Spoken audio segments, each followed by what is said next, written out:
É um prazer participar do evento com vocês. E a sequência será, nós teremos uma apresentação pela Anícia Aparecida Batistello Pio. Ela é formada em Engenharia Civil pela Escola de Engenharia Mauá, mestre em Engenharia pela Escola Politécnica da USP, é engenheira de qualidade certificada pela American Society for Quality, e no setor público foi diretora de planejamento do Departamento de Águas e Energia Elétrica, DAEE, e coordenadora de recursos hídricos da Secretaria de Recursos Hídricos, Saneamento e Obras do Estado de São Paulo. Atualmente é gerente do Departamento de Desenvolvimento Sustentável da Federação das Indústrias do Estado de São Paulo. O Alexandre Sitfaras, ele é executivo, assumiu o recém-criado cargo de diretor de novos negócios da Horizon Valorização de Resíduos, que chegou recentemente à B3. Com mais de 20 anos de experiência nos setores de meio ambiente, saneamento, resíduos sólidos urbanos e energia renovável em empresas nacionais e multinacionais, agora retorna à empresa depois de passagens recentes pela Veolia Brasil e Intercement. O próximo palestrante vai fazer suas considerações é o André Navarro, um consultor, palestrante, diretor da RCM Ambiental, participante do Hub Brasil e Economia Circular, Circular Economy University of Cambridge, mestrando em sustentabilidade pela PUC e MBA em operações pela USP. O Guilherme Caniello, administrador formado pela Universidade de Brasília, com especialização em gestão e processos legislativos pela Fundação Getúlio Vargas, IBMEC, e pela CEFOR, da Câmara dos Deputados. Desde 2004 trabalha para a Abralata, sendo que atualmente atua com relações institucionais.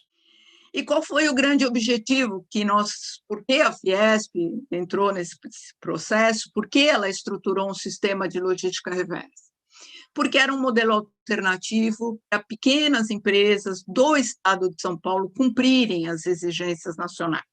Existe aí um acordo setorial nacional de logística reversa de embalagens, mas que não atende aquelas empresas cujo mercado em que elas atuam é o mercado local ou regional, e principalmente as micro e pequenas.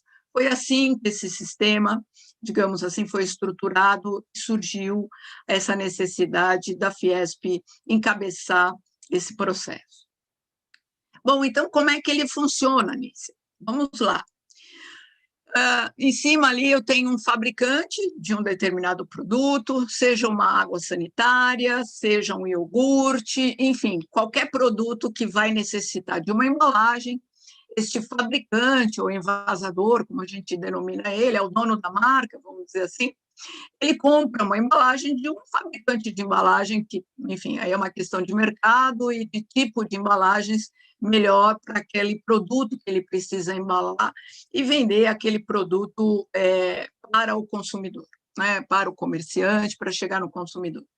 Muito bem, esse consumidor adquire este produto, vamos imaginar aí que é uma água mineral, ele consome este produto e ele descarta aquela embalagem de PET, normalmente, se for água mineral, no resíduo, e aí, se tiver coleta seletiva, ótimo, ele deve separar essa garrafinha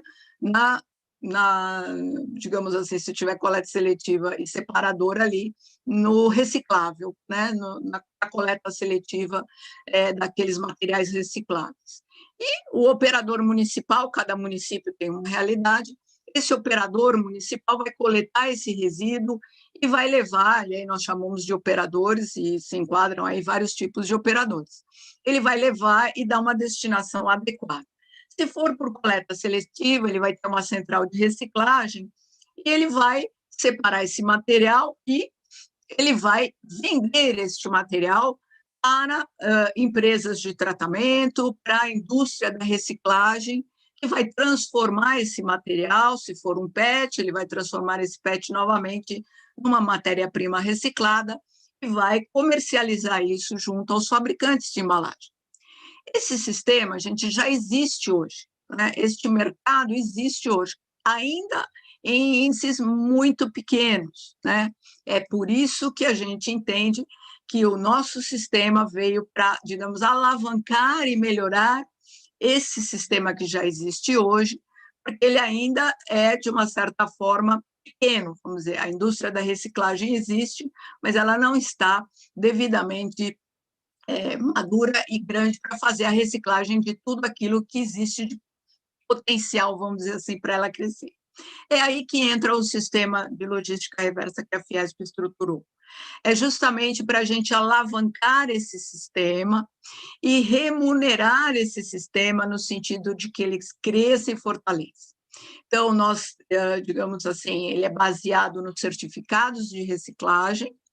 Esses certificados de reciclagem que a gente vende para as indústrias, para os fabricantes, ele tem um lastro em termos de volume de material reciclado, que é baseado nas notas fiscais do que aquele operador já colocou no mercado, já vendeu para a indústria de transformação, já vendeu para os recicladores. Então, em base do que já foi comercializado pelo operador junto aos recicladores, essas notas fiscais, elas é que dão o lastro para o certificado de reciclagem que a Fiesp estabeleceu.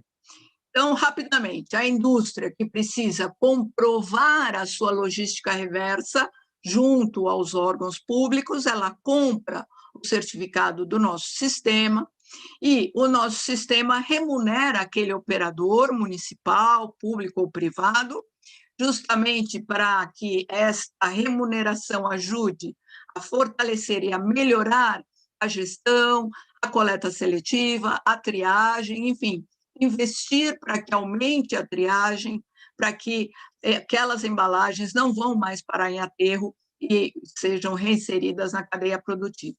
Ao mesmo tempo, o custo do certificado serve para remunerar as despesas do próprio sistema e da certificadora.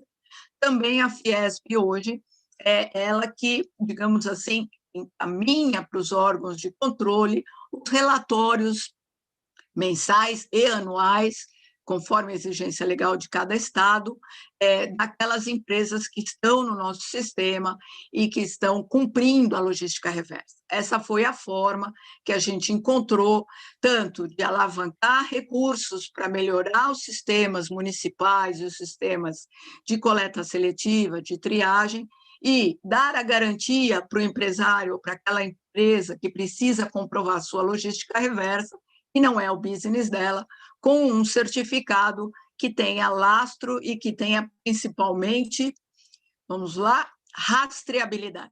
E a Orizon vem exatamente fazer parte dessa transformação, né? De buscar hoje essa matéria-prima de dentro do aterro, né? E colocar ela dentro da cadeia de valor, de forma que ela consiga viabilizar toda essa cadeia e também viabilizar para a pequena e média indústria, né, a obtenção dos créditos que ela precisa, né, porque ela não vai ser capaz de efetivamente estar dentro dessa cadeia, né? Então ela vai ter que oferir esses créditos de reciclagem de forma que ela possa atender. E hoje, né, cada vez mais, quando essa demanda vai crescendo, a especulação sobre esse crédito e a especulação sobre essa sucata, né, que hoje, antes de ser tirada do aterro, ela é lixo, e quando ela é retirada do aterro triado, ela é só sucata. Ela ainda não é um produto. E tem toda uma cadeia produtiva que tem que ser criada, construída e fomentada de forma que isso possa virar um produto ali na frente, né? Então, e que possa voltar à cadeia produtiva, né? Esse é o nosso grande papel e, em paralelo, né, a gente enxerga que isso também faz muito bem ao meio ambiente enquanto a redução das emissões de carbono na atmosfera e que isso também pode ser aproveitado, né? Então, entendendo um pouco o paralelo entre o mercado de carbono e o mercado de crédito de reciclagem, né, é efetivamente uma maneira da gente conseguir trazer sustentação financeira para essa cadeia de valor, de forma que os projetos possam ser desenvolvidos. Os investimentos necessários são muito altos. A gente sabe que uma cadeia informal de separação de materiais recicláveis não é suficiente para que as nossas metas possam ser alcançadas, né? E que a industrialização desse setor é muito importante, né? De forma que a gente consiga garantir que esse lixo não chegue no aterro sanitário e que possa se tornar matéria-prima para a cadeia de bens de consumo, né? Então, é aí que a Orizon vem se encaixar, enxergando essa nossa base de resíduos que hoje a gente já detém, né, como o nosso grande ativo ambiental que tem que ser valorizado e explorado. Nós estamos sentindo os efeitos de tudo isso do ponto de vista prático. Se a gente olha essas curvas de crescimento, por exemplo, do PIB ou da população, é uma curva extremamente assustadora quando a gente compara o crescimento aí entre 1.700 e 1.800, e obviamente aí a gente está vendo um ponto que é correspondente com a Revolução Industrial, né? E aí, a partir daí, um crescimento vertiginoso, onde o planeta não tem condição de absorver tudo isso, e por isso a necessidade da economia circular e de outros programas, né? Existem alguns autores, como Georgescus, que falam, inclusive, defendem, são mais terroristas, né? E defendem que a gente tem que parar de crescer, que a gente tem que decrescer, que não basta a gente tomar ações aí para manter o sistema.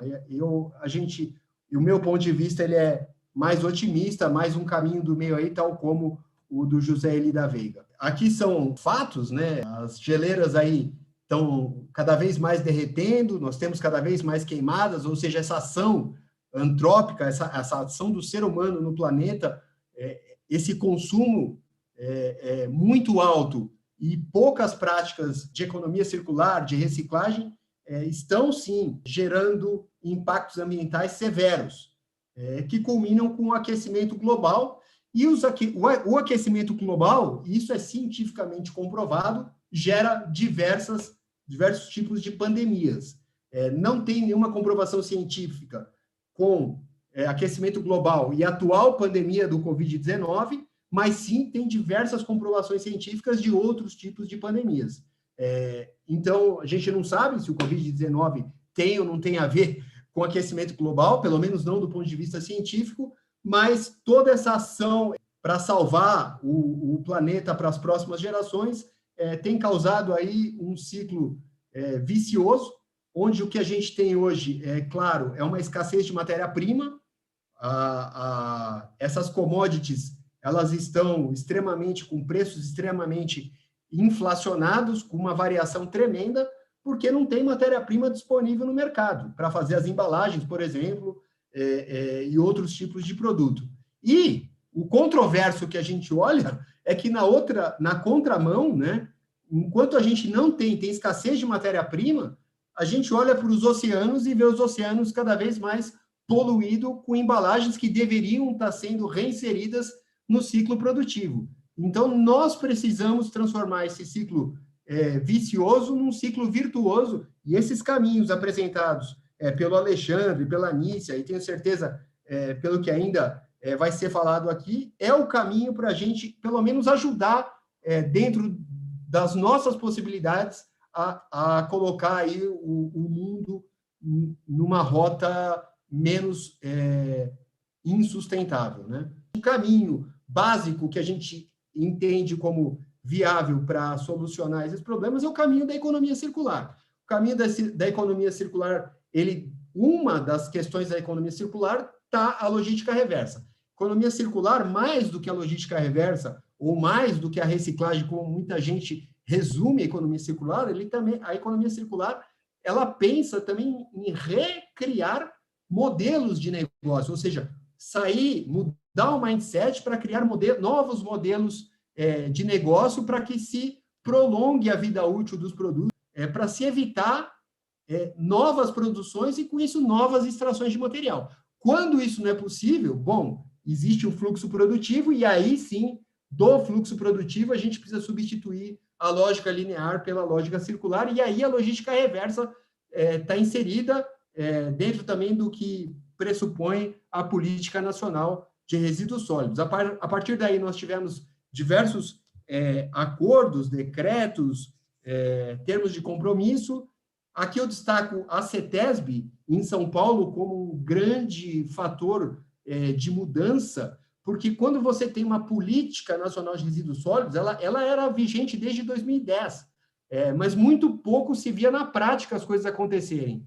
A CETESB, quando ela institucionalizou isso, quando ela começou a atrelar renovação de uma licença de operação as empresas tinham que apresentar seus planos de logística reversa e as suas metas atendidas de logística reversa, para poder ter as suas licenças de operações renovadas. Então, eu sempre cito que a CETESB saiu aí muito na frente e impulsionou tudo isso. A partir daí, outros órgãos ambientais de outros estados da federação começaram também a fazer algo semelhante nesse sentido. Então, a CETESB e a Fiesp, aqui em São Paulo, eu acho que são best cases, benchmark, que começaram de forma muito positiva a incentivar políticas semelhantes aí. Mas por que embalagem?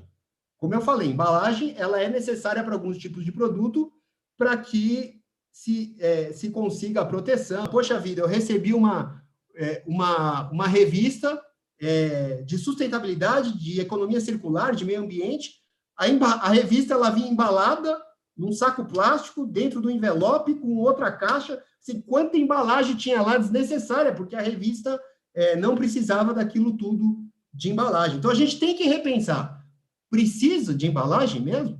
E, nesse sentido, pode ser repensado as coisas. Essa mudança de mindset, então, mudar o mindset das coisas para aumentar a reciclabilidade, aumentar a vida útil, aumentar a durabilidade das coisas. O exemplo clássico aqui da Philips, que mudou completamente o mindset, ou seja, ao invés de fazer o seu produto lâmpada, que originalmente era projetado para queimar um dia, obviamente, porque aí eu vendia mais lâmpada, ela mudou o mindset, falou assim, eu não vendo mais lâmpada, eu vendo serviço de iluminação.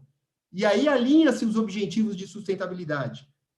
Quanto mais eficiente for o meu sistema de iluminação, mais lucrativa a minha empresa vai ser, porque eu vendo serviço de iluminação. Então, quanto menos eu trocar lâmpada, melhor para eu ser mais eficiente operacionalmente. E, claro, se eu tenho menos... Aí vamos para as embalagens. Se eu tenho menos lâmpada sendo produzida e vendida, o que eu tenho? Menos embalagem, que está lá junto com a lâmpada, acompanhando. Então, são mudanças de mindset que corroboram para um mundo mais sustentável. E aqui eu trouxe um outro exemplo, que é um caso que a gente está estudando lá em Cambridge, de empresas de produto de limpeza, que tinham lá as suas embalagens grandes, ocupando espaço, ocupando caminhão, emitindo gases do efeito estufa no meio de tudo isso, e eles se perguntaram, mas eu preciso dessa embalagem tão grande? E se eu tivesse um sachê ocupando muito menos espaço, que ao chegar na casa do consumidor, esse sachê fosse adicionado com uma água, com uma receitinha, e o produto de limpeza fosse transformado na casa do consumidor. Com isso, as embalagens dessa empresa foram extremamente reduzidas, se utilizou menos espaço logístico, menos espaço de caminhão e, obviamente, uma contribuição significativa aí para o meio ambiente. Outros exemplos de logística, aí falando agora de logística reversa, né? Tem a TerraCycle, que utiliza o sistema de correios e cria brigadas, né? TerraCycle, por exemplo, a RCR recebe produtos da Melita, da Lor, da Pilão, da Avon, através das brigadas formadas pela TerraCycle. Qualquer um, por exemplo, um condomínio, uma escola, pode formar uma brigada, que é um time de coleta, coleta os produtos de uma determinada categoria, por exemplo, a Melita, por exemplo, a Avon, coleta esse material e é remunerado de alguma forma ou presenteado de alguma forma por tantas quilos ou tantas toneladas de materiais que se tira do meio ambiente e manda para uma empresa especializada como a RCR para reciclar, reinserir isso no ciclo produtivo. Aqui alguns exemplos que a RCR prepara o material para reciclagem. Então, nós temos aqui desde do café, que vem com a borra, então nós temos a separação automática industrial sem contaminação de todos esses tipos de embalagem e material. Essa borra é separada, eu tenho do outro lado o plástico, o alumínio, para poder reinserir no material. Mesma coisa acontece com shampoo. No caso de alimentos, a gente separa a embalagem do alimento em si, e muitas vezes o alimento, inclusive, pode virar o que se chama de álcool de cereal, podendo ser reinserido na indústria, fechando a circularidade tanto da embalagem quanto do produto que estava lá dentro. Aí estou falando no pré-consumo, né? Caso da fralda, que a gente transforma, a gente aproveita a polpa, a celulose, e transforma no tapete higiênico líder de mercado, que é o Super Secão, que inclusive a gente tem uma participação estratégica muito grande nessa empresa, um case de sucesso de economia circular, inclusive exportado para Estados Unidos e outros países. E, por fim, eu falo dos fármacos. Os fármacos, 85% do resíduo fármaco é embalagem. Papel, papelão e o blister. O blister, ele é composto de PVC e alumínio. Então, qual é o desafio? É separar esse material. Tudo junto, o blister não tem valor nenhum. Mas se eu separo o PVC do alumínio, ambos têm valorização conhecida no mercado da reciclagem, como plástico ou como alumínio. Então, terminando, o ser humano criou o problema e, como a gente viu, o ser humano está criando diversos tipos de soluções, né? E aí, voltando à questão do ser humano, que criou o problema e está criando soluções tecnológicas, sistemas, processos, a gente precisa e não pode deixar para segundo plano lembrar que nenhum sistema de logística reversa, o mais eficiente do mundo, não vai funcionar se você que está assistindo aí, se o ser humano não pegar o seu lixo reciclável e não levar no lugar certo, não colocar no reciclável, não fazer a sua parte. Se esse reciclável não for separado na origem, que é o consumo final, que é o consumidor, pode ter o sistema da Fiesp, da NASA, não vai funcionar nada. Então, nós, em nossas casas, nossos filhos, nós somos responsáveis em criar essa musculatura para todo o sistema. E nesse sentido que eu estava falando, Anícia, que logo nós vamos ter aí um novo produto da RCR, com um engajamento completamente diferenciado para os consumidores, onde nós vamos gerar um novo volume de material pós-consumo que não vem de nenhum desses canais que já estão estabelecidos, e nós vamos novamente criar uma nova onda de impulso positivo aí para o sistema da Fiesp, e é isso que eu espero, e eu tenho certeza que vai acontecer. Eu vou começar, antes de abrir minha apresentação, até complementando o que o André acabou de falar aqui, sobre essa...